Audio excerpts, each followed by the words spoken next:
Halo adik-adik, kembali lagi di channel Yenda Storyland. Di video kali ini saya akan mendongeng sebuah film fantasi berjudul Legend of the Cretan God yang dirilis pada tahun 2023. Jadi adik-adik, film ini mengisahkan seorang pria yang ternyata bukan pria biasa, melainkan sosok pria berjenis pria yang disebut sebagai pria. Gimana kisah selanjutnya? Mari kita simak alur ceritanya.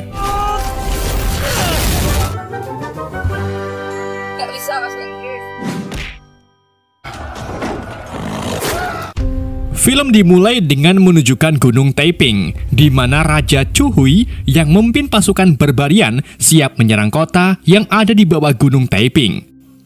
Asisten sang raja bernama Muo yang juga penyihir pun meyakinkan kalau ini saat yang tepat untuk mereka menyerang kota. Jadi ribuan pasukan dengan brutal menyerang kota hingga terjadi pertumpahan darah.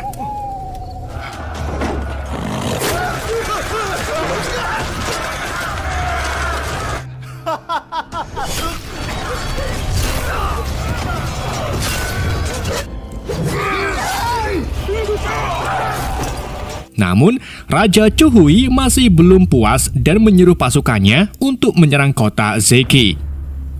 Sementara itu, putra dari Raja Zeke lari ketakutan setelah melihat petir yang menyambar pohon. Untungnya, salah satu pekerja istana bernama Zhuang langsung membawanya kembali ke istana. Sedangkan Raja Zeke sedang mengadakan pertemuan karena pasukan barbarian kini semakin dekat. Dan saat pasukan Chu Hui mulai menyerang, Raja Zeke langsung melindungi istri serta putranya bernama Ning. Tapi sayangnya Raja Zeke dan istrinya kehilangan nyawa di tangan Raja Chu Hui serta pasukannya. Tetapi sebelum menghembuskan nafas terakhirnya, sang ratu berhasil membiarkan Ning pergi menggunakan perahu. Sedangkan Ning juga dengan penuh hasrat ingin balas dendam ke Raja Chu Hui.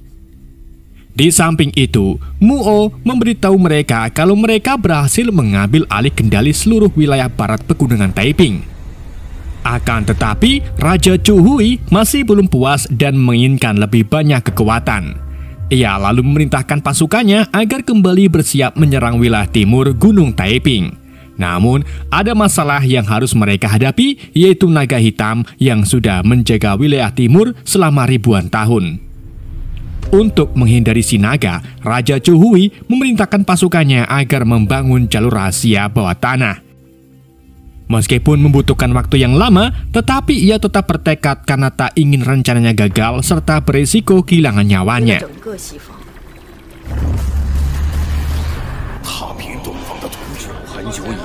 Singkat cerita, 20 tahun kemudian, kita diperlihatkan sebuah desa yang aman tentram dan berada di sebelah timur pegunungan Taiping.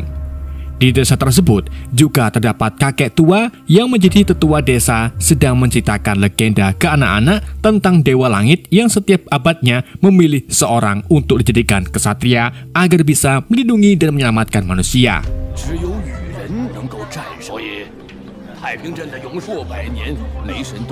Di situ juga ada seorang gadis bernama Yunli yang bisa ngomong dengan binatang. Namun orang-orang malah berpikir kalau Yunli ini agak gila. Kemudian seorang pria bernama Nuve yang merupakan anak dari kepala suku terlihat ngebully Yunli karena pipinya yang merah dan memanggilnya sebagai iblis. Tapi untungnya ada pria yang menolong Yunli dari bulian Nofu. Dan ternyata pria itu adalah Ning yang kini sudah tumbuh dewasa. Karena ulahnya melawan anak kepala suku, ia pun dibawa ke rumah kepala suku. Bersama dengan itu, Muo kembali muncul dan membuat kekacauan di desa tersebut. Ia bahkan membunuh warga dengan mengeluarkan jantungnya.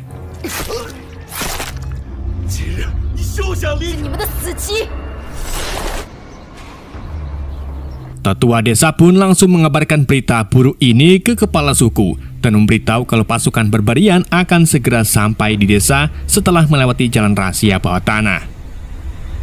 Di waktu yang sama, ayah angkat Ning yaitu Mr. No datang sambil membawa palu untuk menjemput Ning. Tetapi justru sebaliknya, keduanya malah berakhir ditahan di rumah kepala suku. Lalu, tanpa memerlukan waktu yang lama, Ning dan ayahnya berhasil lepas dari tahanan.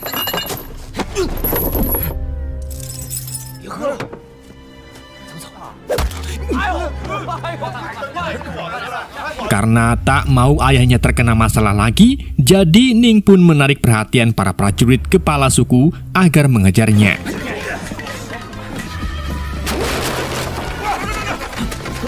Yunli yang melihat Ning dikejar-kejar oleh prajurit pun mencoba menolongnya dengan melemparkan buah dagangannya hingga membuat para prajurit terjatuh. Ning pun kemudian mengajak Yunli untuk kabur dari kejaran para prajurit dan berakhir di sebuah jalan buntu yang sebenarnya adalah gua terlarang tempat naga hitam berada. Karena tidak ada jalan lagi, Yunli dan Ning pun akhirnya masuk ke dalam gua tersebut.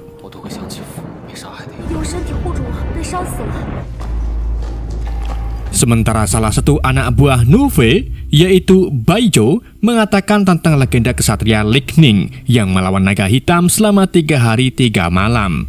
Konon, kesatria itu menggunakan palu petirnya untuk menyegel si naga di dalam gunung Taiping. Di sisi lain, Yunli curhat ke Ning tentang masalahnya yang sering dibully orang-orang. Namun, tanpa disadari, ternyata naga hitam yang biasa disebut sebagai Yuzong berada tepat di belakang Yunli. Keduanya pun terkaget-kaget melihat naga hitam di depan mereka. Namun karena Yunli bisa berbicara dengan hewan, ia pun menenangkan Yuzong dan memberitahu si naga kalau orang-orang di desa menganggap Yuzong sebagai penjaga wilayah timur yang tak merugikan warga. Karena kebaikan Yunli yang tak takut pada Yuzong, Yuzong pun membantu Yunli untuk menghilangkan tanda merah di pipinya. Yuzong juga meminta mereka agar mencabut palu yang menancap di batu. Dengan sedikit rasa takut, Ning lalu mencabut palu tersebut yang sengaja dipasang kesatria untuk menyegel si naga. Yunli dan Ning pun baru sadar apa yang sudah dilakukannya dan segera keluar gua setelah guncangan besar melanda gua tersebut.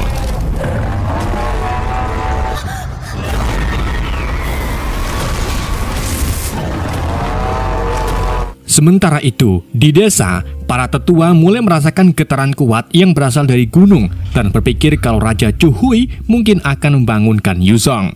Namun, Nuvo menyangkalnya dan mengatakan kalau itu ulah dari Yunli dan Ning yang sudah membangunkan si naga. Mengetahui hal itu, para tetua desa pun segera pergi ke gua terlarang, di mana mereka bertemu dengan Yunli serta Ning dan mulai mengintegrasi keduanya. Alhasil, Ning pun mengaku kalau ia sudah mencabut palu petirnya hingga memutus segel yang mengurung Yuzong. Karena ulah keduanya, kepala suku pun ingin menghukum Yunli dan Ning dengan membakar keduanya secara hidup-hidup. Namun, Ning secara membujuk kepala desa kalau ia akan menyegel kembali Yuzong agar penduduk desa tetap aman. Sampai akhirnya, kepala desa pun setuju, tetapi dengan jaminan kalau Ning gagal menyegel naga, maka mereka akan membakar Yunli secara hidup-hidup.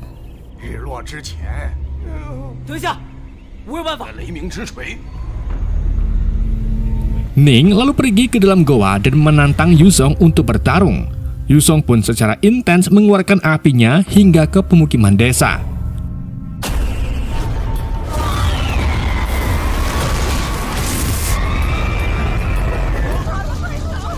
Karena Yuzong semakin meresahkan, kepala suku pun mulai mencari teks-teks kuno untuk menemukan cara menyegel naga hitam itu lagi. Sementara itu, di dalam goa, Nuvo bersama anak buahnya lari ketakutan dan menghindar dari pertempuran si naga dan Ning. Dengan beraninya, Ning berhasil memegangi ekornya dan menggunakan palu petirnya untuk menahan ekor Yuzong. Namun tak lama Yuzong malah melempar Ning hingga terjauh. Ya bener.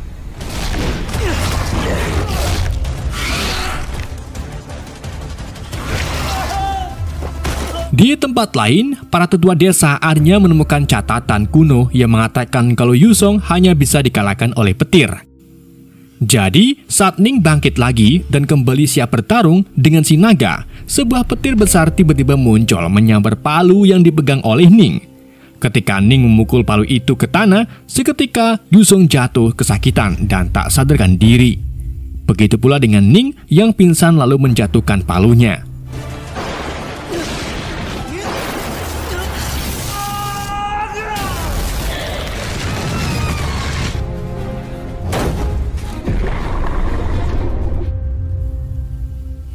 Di samping itu, para penduduk desa sedang mengatur persiapan untuk membakar Yunli. Namun tiba-tiba, Nove dan anak buahnya muncul berlaku seperti pahlawan sambil membawa tanduk Yuzong dan mengeklaim kalau dirinya lah yang mengalahkan Yuzong serta menyegelnya dalam gua.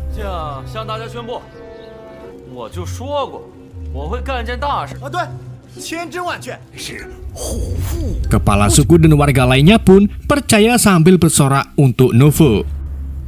Namun Pak Tetua berpikir kalau ini akan menimbulkan masalah lebih besar karena pasukan Barbarian akan segera menyerang desa mereka. Jadi, kepala suku pun ingin pintu gua yang menghubungkan wilayah timur dan barat agar ditutup.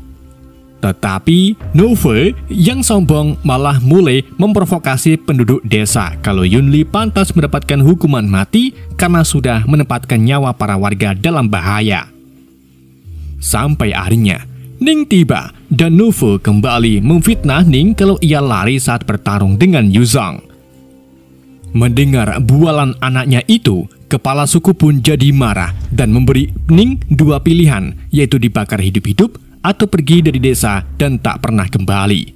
Alhasil, Ning pun memilih untuk pergi dari desa bersama Yunli dan kembali ke tempat kelariannya, yaitu di wilayah barat.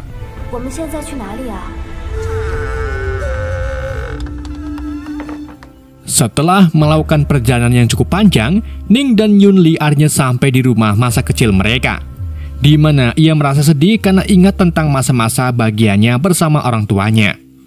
Di waktu yang sama, Yunli secara tak sengaja menemukan baju besi dan baju ibu Ning yang masih tersimpan rapi. Karena Ning merasa rindu dengan ibunya, ia pun minta Yunli agar memakaikan baju ibunya itu. Namun tiba-tiba, pasukan Barbarian muncul dan membawa mereka ke jalan rahasia bawah tanah.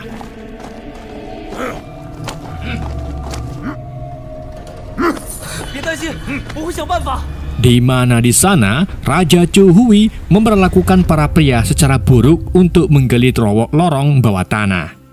Selang tak lama, Ning melihat pakaian salah satu prajurit dan menyamar sebagai salah satunya untuk membawa Yunli pergi dari sana.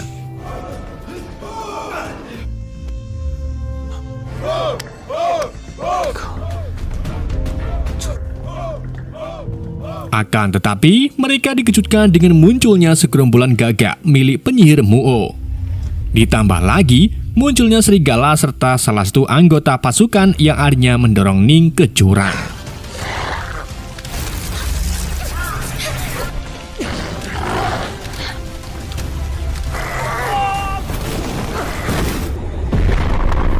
Tepat saat Ning jatuh ke laut, pasukan hiu datang dan menyeretnya lumayan jauh. Disitulah Ning melihat palu petir yang pernah tak sengaja ia jatuhkan. Ia pun meraih palu itu dan mendapatkan kekuatan barunya untuk menyerang anggota pasukan itu.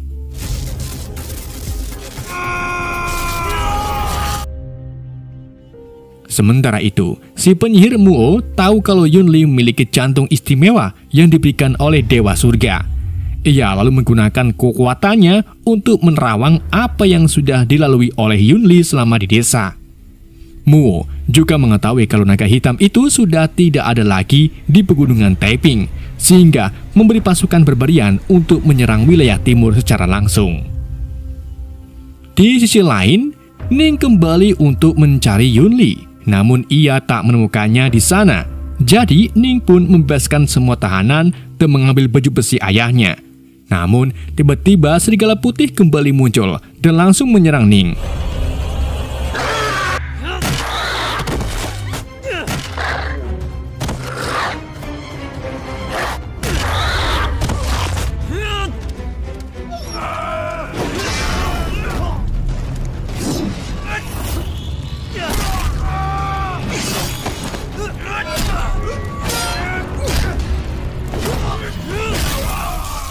Setelah pertarungan yang epik, Ning akhirnya berhasil mengalahkan serigala putih dan mengambil ahli serigala tersebut. Sementara itu, penduduk desa sedang bersiap untuk bertarung melawan pasukan Barbarian. Saat pasukan Barbarian mulai melakukan penyerangan, kepala suku dan Nuvo malah memilih untuk bersembunyi serta meninggalkan desa.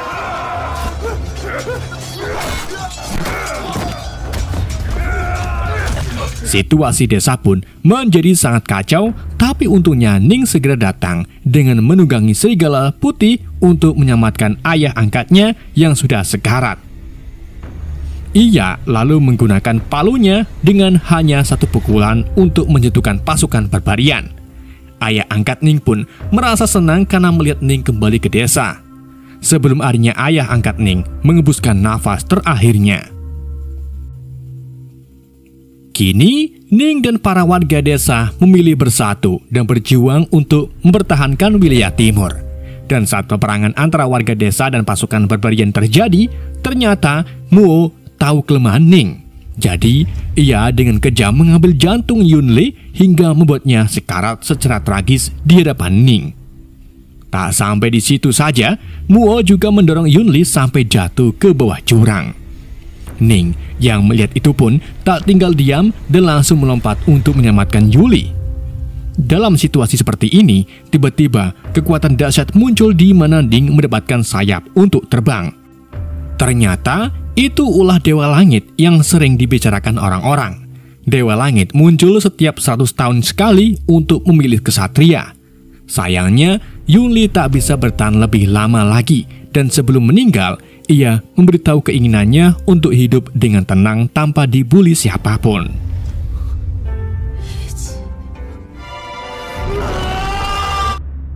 Sedih karena kehilangan orang-orang yang disayangnya, Ning pun mengepakkan sayapnya dan menyerang pasukan barbarian menggunakan petir yang dahsyat seperti Thor. Ia juga berhasil mengalahkan penyihir Muo menggunakan palu petirnya.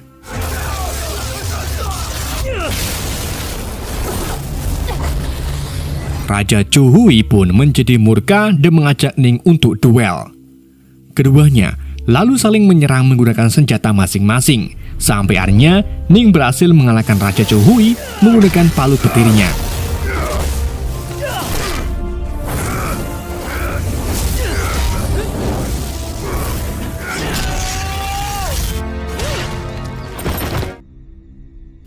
Ning lalu pergi untuk menemui Yunli kembali dan menutup tubuhnya dengan sayapnya untuk menemani peristirahatan terakhir Yulin. Ya benar.